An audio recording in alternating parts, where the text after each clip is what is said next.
Hi, Josh here, and you're watching 610 Bob's Builds. Today, the only part of the Hydro Assist series that anybody actually cares about. Porting a power steering box for Hydro Assist. If you don't know what Hydro Assist is, go watch part 1 of this series. We will be using the valve inside the power steering box to control our Hydro Assist RAM. But to do that, we have to add 2 ports to our power steering box. These ports will access the fluid coming to and from the valve inside the power steering box. The location of these ports is obviously important. I made a video explaining how a power steering box works, but here's the simple explanation. That is a piston. Our Hydro Assist RAM will be moving in sync with this piston. We basically need to access the fluid on both sides of the piston. The easiest place for that is here and here. Just drill and tap your holes. Now, if you're good, brave, or stupid, the ideal place to add your ports is at the valve body. This would give you maximum flow, and it would be the safest place for your fittings. The fittings would be tucked out of the way of rocks, but you have to be extremely precise. If you oversize the hole or slightly miss the passageway in the valve body, you will destroy the valve. You will also need to brace the fittings in place. There isn't enough material here for a secure NPT tap. This can cause the metal to warp if you don't heat it up evenly. Even causing a minute change in the dimensions of the valve body will destroy it. So don't. But if you do, let me know how it goes. You can also get fluid going to and from the bottom of the piston via this passageway. But you would have to somehow brace a tube or a block to the passageway. There isn't enough material for a tap. But no matter where you add these ports, you will have to take apart the power steering box. Well, I guess you don't have to, but you really should. Anyway, to disassemble, we first have to center the steering box. Rotate the input shaft until it bottoms out. Then rotate the input shaft in the opposite direction until it bottoms out again, counting the amount of revolutions it takes to get there. Then take that number, slice it in half, and turn the input shaft that many times. Now we remove the output bearing cap. Take out these bolts. Then hit the output shaft a couple of times. The output shaft should pop out. If it doesn't, you probably aren't centered right. Go back and try again. Now let's tap the steering box.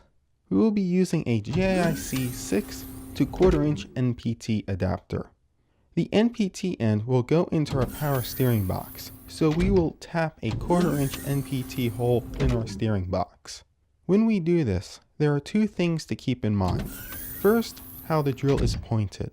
The fitting will be pointed in the same direction, so make sure you're not pointing it into a bad place, like right into your radiator or something. The second thing is don't run the tap in too deep. We don't want the fitting to stick in too far. If it does, it could interfere with the steering box's internal components. We also don't want to run the tap in too far because you could make the hole too big. NPT is tapered. The deeper the tap goes in, the bigger the hole gets. The fitting may not be able to go in far enough to make a good seal. Do not use brass fittings. Only use steel hydraulic fittings, nothing else. This is not the place to be cheap. Here's an oddity. I only needed to drill and tap 1 hole. The factory already provided an 1/8 inch NPT hole here. It was created to drill this passageway. I just removed the plug and inserted my fitting. Most steering boxes don't have this. This is actually the only time I have seen something like this. To seal the fittings, I use leak lock. Think of leak lock like Pipe Dope and Loctite had a baby. Leak lock cures, holding the fitting in place and giving it a secure seal. If you don't want to get leak lock, then use Pipe Dope. I don't recommend using Teflon tape. I find that it never actually gets into the threads. You also run the risk of the tape getting into your power steering system. This can lead to a destroyed pump and clogged orifices. This is another reason why I use leak lock on hydraulic fittings. Since it cures, it won't contaminate anything. Now that we're done drilling, tapping, and our fittings are installed, we need to clean the power steering box case. We don't want any metal shavings in our power steering system. I would also suggest installing a power steering filter to pick up any bits that you will miss in this step. A paper towel while drilling and tapping to catch most of the shavings probably would have helped out here. Now we assemble the power steering box, that is. We don't actually need the meat. First, install the piston and valve body. Make sure the teeth are pointed toward the output shaft. If you are rebuilding your power steering box, you would obviously want to replace your seals and bearings before this step, if your kit includes bearings. Now turn the input shaft until the piston is centered. Insert the output shaft and tighten the bolts. Make sure that the teeth on the output shaft are pointed straight into the piston as you install the output shaft. If it doesn't want to go in, then the teeth aren't aligned right, or the piston isn't centered right.